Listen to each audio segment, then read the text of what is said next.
Welcome to Conversations with Paul Brown. Today we are at Clemson, and our guest is someone that's been around for 40 years and has finally decided to hang it up. Tim Bourret, who is the sports information director at Clemson University. He not too long ago announced that he's going to be stepping away from that position and talking about the 2016 national championship team. During the course of that season, was there anything that you had to deal with that caused you to say, uh-oh, or oh no? We had one loss. We could lose once, right?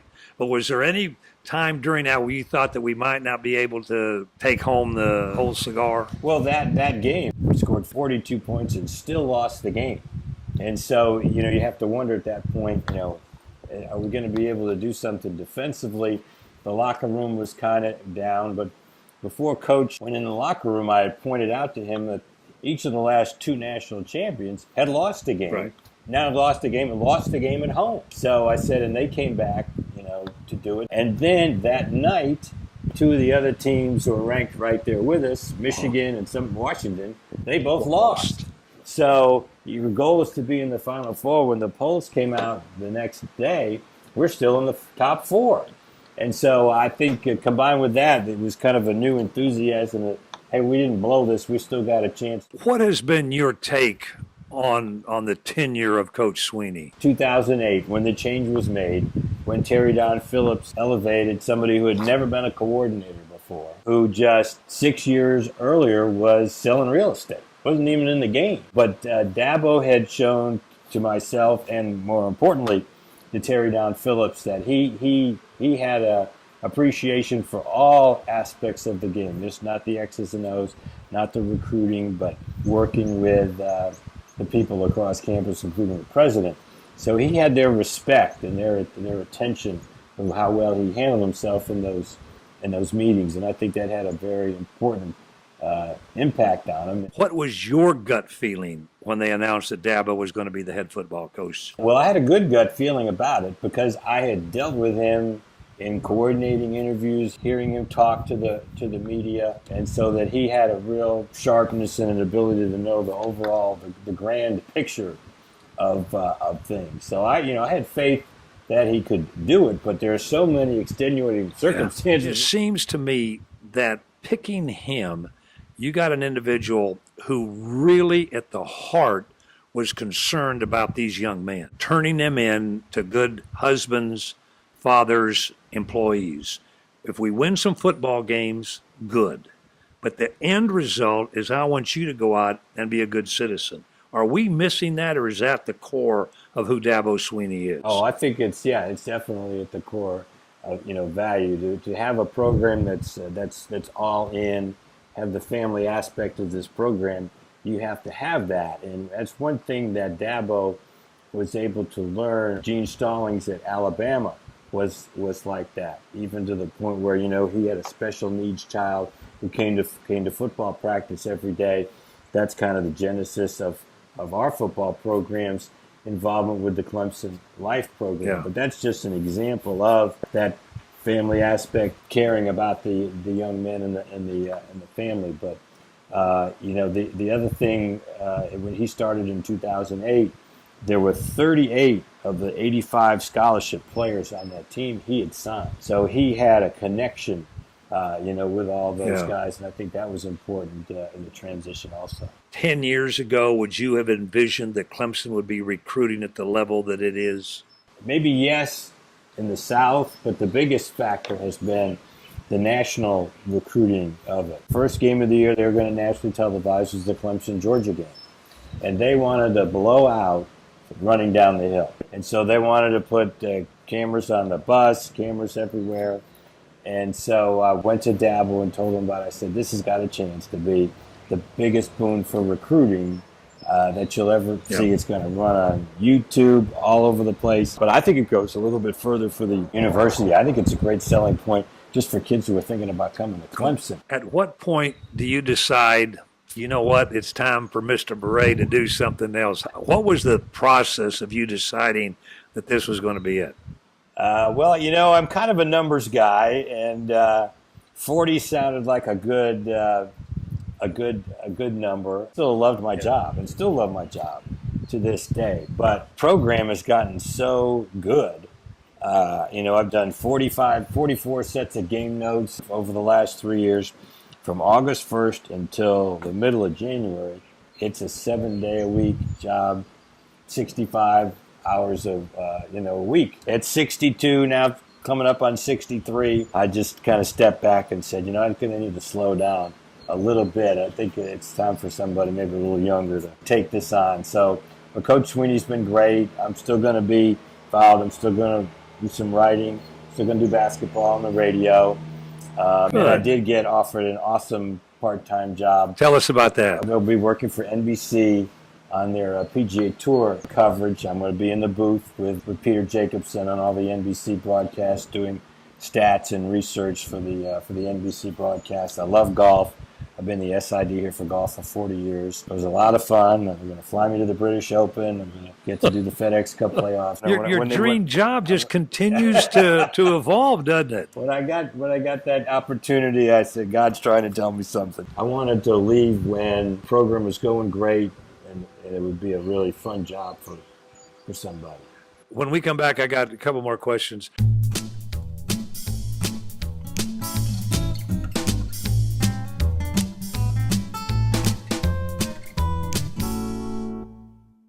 Over the course of your career, you have been recognized on a number of levels by a number of organizations because you are one of the best there are in the business. I mean, I don't know how else to put it, Tim. I mean, you are. Just give us briefly in the last 6 months the recognition that you've received. Hall of Fame. I got in the Sports Information Hall of Fame. Our office was recognized by the College Football Writers Association and the Super 11 team, which means it's one of the best sports information offices in the country. And I'm getting the Bobby Richardson Award from the South Carolina Hall of Fame. Those have been the main things, but just hearing from our former students when I announced back in January, former student athletes, C.J. Spiller and Sharon Wright. You allow Clemson students to come in and be a part of your program as interns. Right. What would you figure, how many young people have you been able to mentor that way, would you think?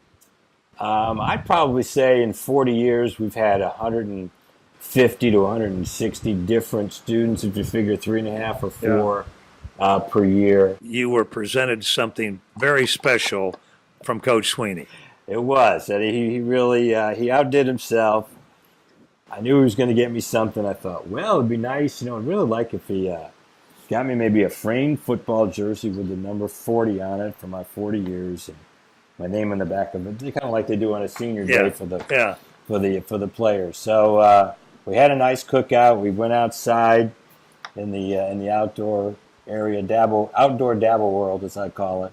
And so Dabble wasn't there. And so Woody McCorvey started saying a few words, and Jeff Davis. And then they called on Coach Sweeney. And so from around the building comes Coach Sweeney driving a golf cart.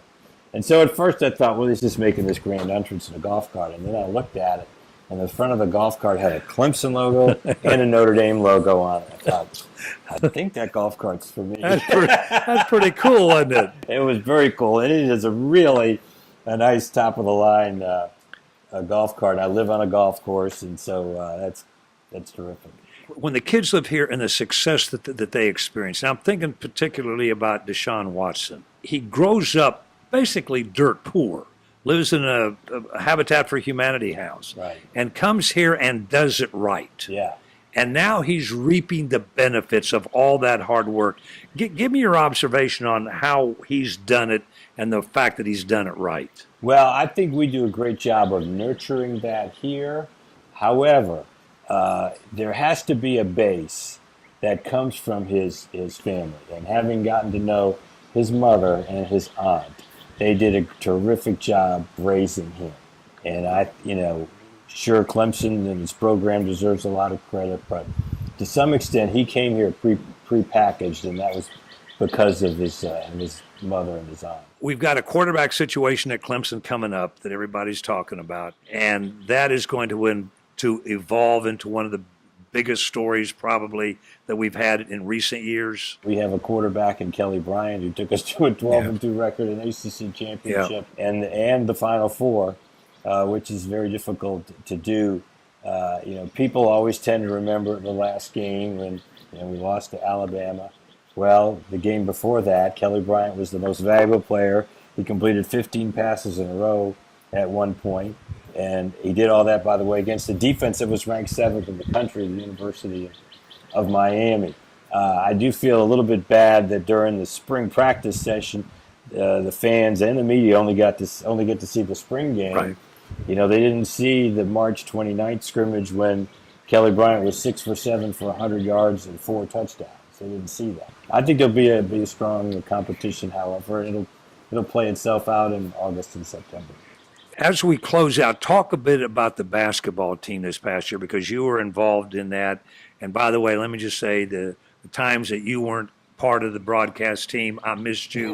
It's just not the same. Brownell pulled it out of the hat, didn't he? He did. It was a great year going to the Sweet 16. It's tough to do with Clemson. I'll give you one fact that'll put it in perspective, Paul. 12 times a man has walked on the moon, but only 4 times has Clemson gone to the Sweet 16 of the NCAA tournament. So it's a hard thing to do. Yeah.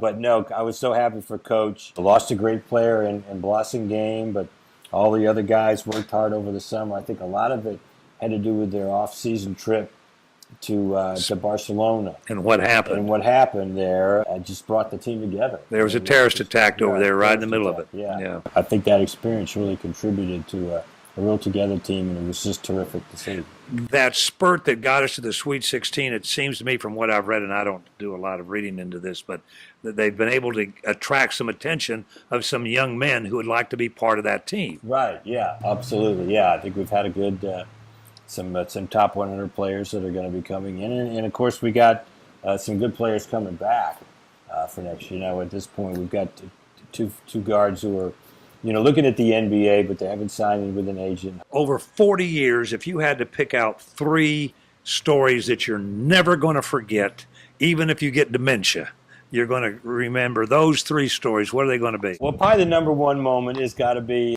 Hunter Renfro's catch to win the national championship. 1 second left. What could be, better than that? We didn't talk a lot about golf, but the golf program is a special program. Here, winning the national championship in 2003 would be right there. And then one that just pops into my mind, that really have to do with an accomplishment, but my first year, I went to the Clemson, South Carolina baseball game in Columbia, and I got to sit between Bob Bradley and Tom Price. Bob Bradley, of course, was my boss when I first came to Clemson, and Tom Price was the Bob Bradley of South Carolina. They were both at their respective schools for over 40 years. Baseball was their favorite sport. And I'll just never forget, sitting between, letting them just telling stories about the 50s and the 60s. And it was just so entertaining. I don't remember who won the game, but I remember sitting between those two. That was pretty amazing. Tim Bourret has been our guest. We want to thank him for sharing his stories with us, for giving Clemson and those of us who have known him and loved him for 40 years of his life. It's really been a special ride, and we would like to invite all of you to be back with us next week, same time, for another edition of Conversations with Paul Brown. Until then, take care, everybody.